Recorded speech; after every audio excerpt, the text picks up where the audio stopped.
Hello everyone and a warm welcome to Achievers YouTube channel.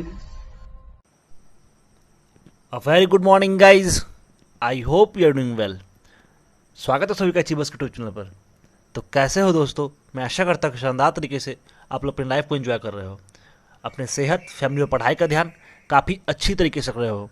दोस्तों, हर सुबह की तरह आज भी हम आपके लिए सबसे पहले और सबसे बेहतरीन प्रश्नों के संकलन के साथ में 9 अक्टूबर का करंट अफेयर्स लेकर आया हूँ, जो आगामी परीक्षा के दृष्टिकोण से काफ़ी महत्वपूर्ण साबित होगा। शुरू करने से पहले आपसे निवेदन है कि वीडियो को लास्ट तक देखें एवं अच्छा लगे तो लाइक और शेयर जरूर करें, एवं जो भी चैनल तक नए हैं वो प्लीज़ चैनल को सब्सक्राइब कर ले एवं बेल आइकन को दबा ले। उससे क्या होगा, जो भी हमारी तरफ से रेगुलर अपडेट होगा वो आपको सबसे पहले मिलेगा। तो चलिए बढ़ते अपने पहले प्रश्न की ओर। विश्व डाक दिवस कब मनाया जाता है? तो विश्व डाक दिवस जो है वो हर साल 9 अक्टूबर को मनाया जाता है। हर साल 9 अक्टूबर को विश्व डाक दिवस के रूप में मनाया जाता है, ताकि लोगों और व्यवसायों के लिए डाक क्षेत्र की भूमिका के बारे में लोग की जागरूक किया जा सके।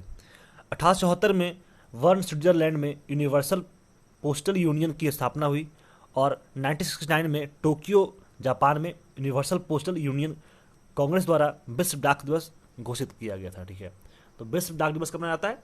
9 अक्टूबर को। ठीक है, ये था हमारा पहला क्वेश्चन। अगला प्रश्न है, किस देश के द्वारा बांग्लादेश में विदेशी वाणिज्यिक सेवा कार्यालय खोला जाएगा? तो ये अमेरिका में बांग्लादेशी वाणिज्यिक सेवा कार्यालय खोला जाएगा। चलिए, आप लोगों को क्या करना है, आप लोग हमेशा कहते हैं कि आंसर क्वेश्चन पूछा कीजिए सर। तो क्वेश्चन आप लोग के लिए है, अमेरिका के बारे में जो भी फैक्ट्स है, जैसे अमेरिका का आपका राष्ट्रपति कौन है, वहाँ का आपका पार्लियामेंट को क्या बोलते हैं, वो सारे फैक्ट्स यूएसए के बारे में आप लोगों को कमेंट में देना है। ठीक है, तो इसका आंसर आप लोग कमेंट में जरूर दीजिएगा।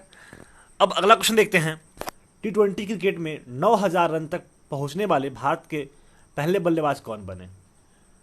T20 में 9000, ठीक है, T20 में। तो T20 मतलब सिर्फ T20 मैच नहीं जो कि भारत को रिप्रेजेंट करे वो मैच नहीं, ये T20 में IPL भी इंक्लूड है। ठीक है, IPL भी इंक्लूड है, और IPL और आपका T20 मैच जो कि आपके देश के खिलाफ खेले थे, दोनों को मिलाकर 9000 रन पहुंचने वाले भारत के पहले बल्लेबाज विराट कोहली बने हैं। ठीक है, तो विराट कोहली ने T20 में 9000 रन स्कोर कर लिया है। काफ़ी उम्दा प्लेयर है, काफ़ी शानदार प्लेयर है। इनका जितना बात किया जाए सब कम पड़ जाते हैं इनके ये कार्य क्षमताओं पर। बहुत ही तोड़ू बल्लेबाज है, बस आप लोग ये समझ लीजिए, अभी विश्व के सर्वश्रेष्ठ बल्लेबाज में से एक हैं। ठीक है, ये था आपका थर्ड क्वेश्चन। अब अगला क्वेश्चन देखते हैं। भारत ने किस देश के साथ हल्के वजन के टैंकों का अधिग्रहण करने के लिए MOU पर हस्ताक्षर किया, यानी मेमोरेंडम ऑफ अंडरस्टैंडिंग पर साइन किया है? तो ये रूस के साथ में भारत ने हल्के वजन के टैंकों के अधिग्रहण के लिए MOU पर हस्ताक्षर किया है। अब रूस का बात है तो कैपिटल कहाँ है रूस का? मॉस्को है। ठीक है, और प्रेसिडेंट कौन है? Vladimir Putin. Prime minister Mikhail Mishustin, और करेंसी क्या चलता है? रशियन रवल। और अपर हाउस को बोलते हैं फेडरेशन काउंसिल, और लोअर हाउस को स्टेट ड्यूमा। अब ये देख लीजिए कि रशिया किस किस राज्य से इसका बॉन्डी शेयर होता है। तो आपका हो गया north Korea, China, Mongolia, Kazakhstan, Azerbaijan, Georgia, उसके बाद फिर यूक्रेन, बेलारूस, लाटविया, इस्टोनिया, काफ़ी ज़्यादा राष्ट्र से इसका बॉन्डी शेयर होता है। आप लोग यहाँ देख सकते हैं, मंगोलिया हो गया, जो भी है, कजाकिस्तान हो गया। आप लोग अगर आपके पास बुक है तो आप लोग देखिएगा, कौन सी बुक चाहिए आपको? एटलस का बुक चाहिए, स्टूडेंट एटलस एक बुक है।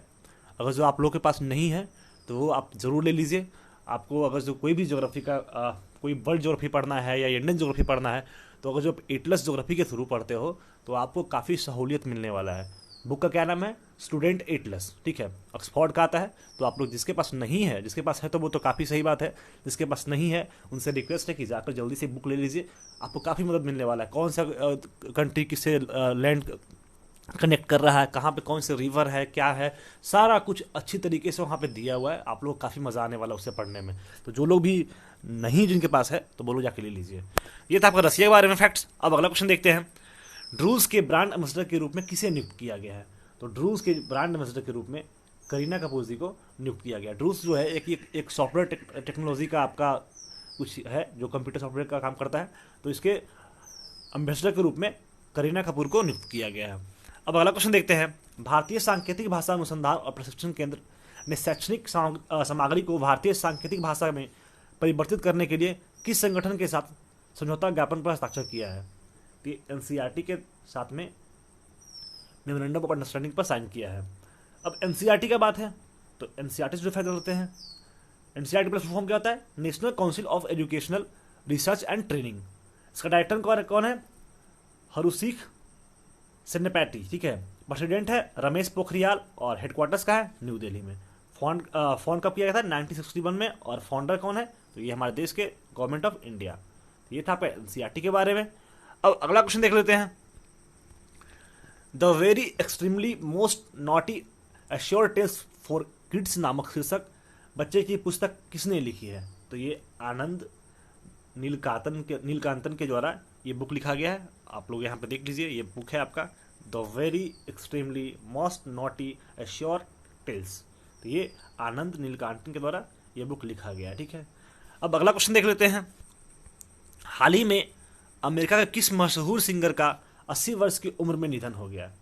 तो इनका नाम जॉनी नैश था, जिनका हाल ही में निधन हो गया, जो कि एक मशहूर सिंगर थे, ठीक है।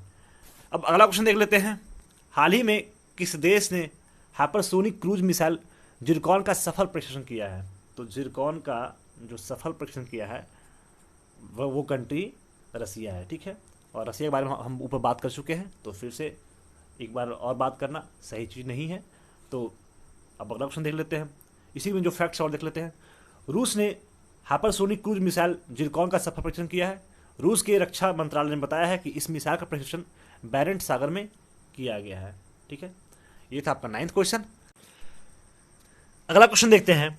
केंद्र सरकार ने जे वेंकट रेड्डी को कितने साल के लिए इंडियन पोस्ट पेमेंट्स बैंक के लिए प्रबंध निदेशक और मुख्य कार्यकारी अधिकारी के रूप में नियुक्त किया गया है? जे वेंकट रेड्डी को, ठीक है, 3 साल के लिए इन्हें इंडियन पोस्ट पेमेंट बैंक के प्रबंधक निदेशक के रूप में एवं मुख्य कार्यकारी अधिकारी के रूप में इन्हें नियुक्त किया गया है। जे वेंकट रेड्डी, क्या नाम है इनका? जे वेंकट रेड्डी। अब ये आपका इंडियन पोस्ट पेमेंट बैंक है, तो इसके बारे में देख लेते हैं। इसका हेडक्वार्टर्स है न्यू दिल्ली और इसे इस्टेब्लिश अभी रिसेंटली कुछ सालों के पहले किया है। 1 सितंबर 2018 को इसे इस्टेब्लिश किया गया, फाउंडर किया गया है। पेरेंट ऑर्गेनाइजेशन का कौन है? इंडिया पोस्ट, ठीक है। और सीईओ कौन है? जे वेंकट रेड्डी, जो कि अभी फिलहाल बने हैं। और ये इनका टेन्योर कितना है? 3 साल का टेन्योर है। तो ये था आपका 10th क्वेश्चन। अब अगला क्वेश्चन देखते हैं। केंद्र सरकार ने हाल ही में किसे आरबीआई के डिप्टी गवर्नर के रूप में नियुक्त किया है? तो डिप्टी गवर्नर के रूप में अभी फिलहाल एम राजस्वर जी को आरबीआई के द्वारा नियुक्त किया गया। चलिए आप लोग बताइए कि आरबीआई के गवर्नर कौन है? डिप्टी गवर्नर तो एम राजस्वर राव है, ठीक है। तो गवर्नर कौन है?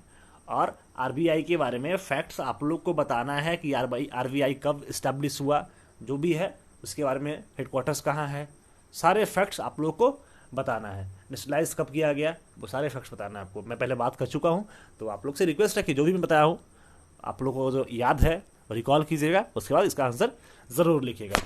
अगला क्वेश्चन है। केंद्रीय मंत्रिमंडल ने हाल ही में भारत और किस देश के बीच साइबर सुरक्षा के लिए क्षेत्र में सहयोग को लेकर समझौता पर हस्ताक्षर की मंजूरी दे दी है?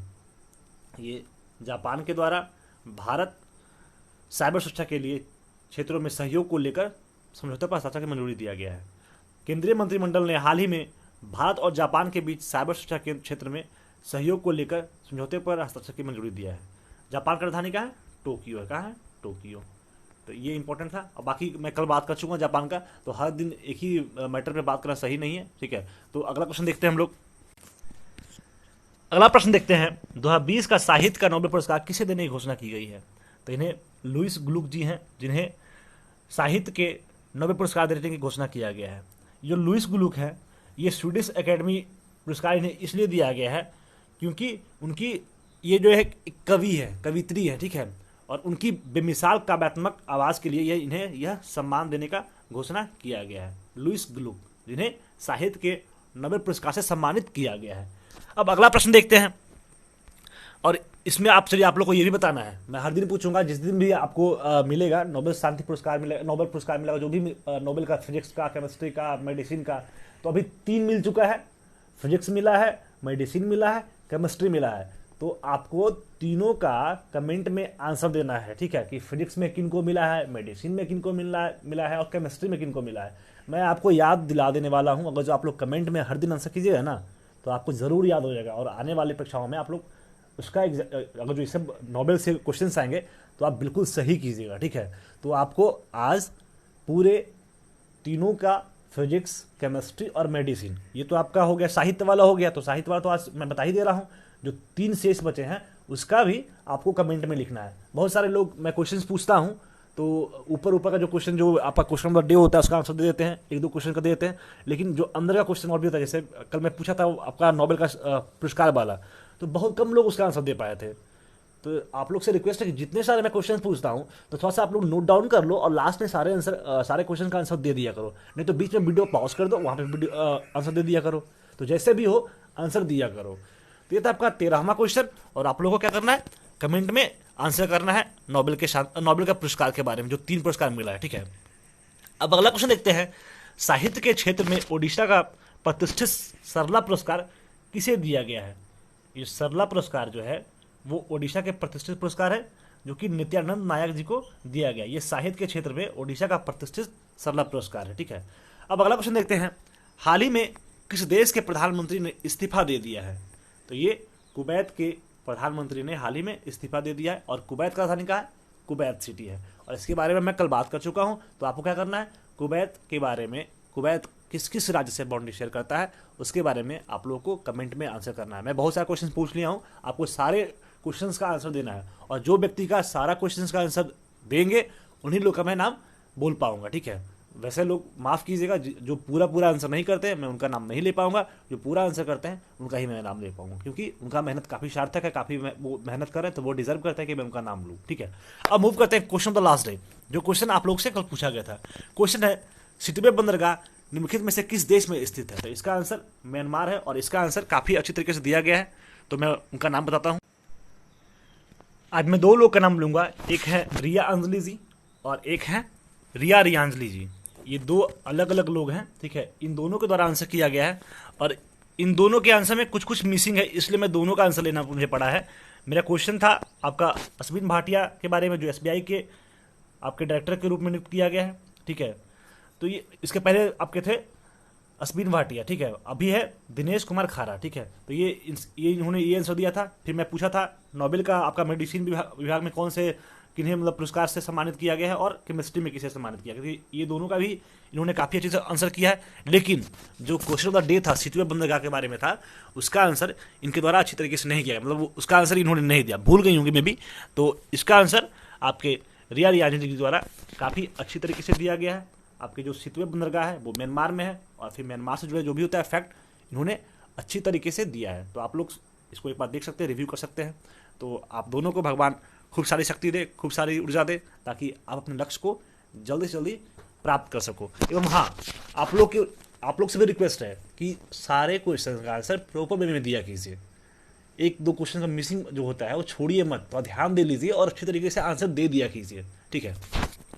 अब अगला क्वेश्चन की तरफ मूव करते हैं, जो कि है क्वेश्चन ऑफ द डे, जिसका आंसर आप लोगों को कमेंट में देना है। हाल ही में बिहार के केंद्रीय मंत्री रामविलास पासवान का निधन हो गया, वह किस पार्टी से संबंधित थे।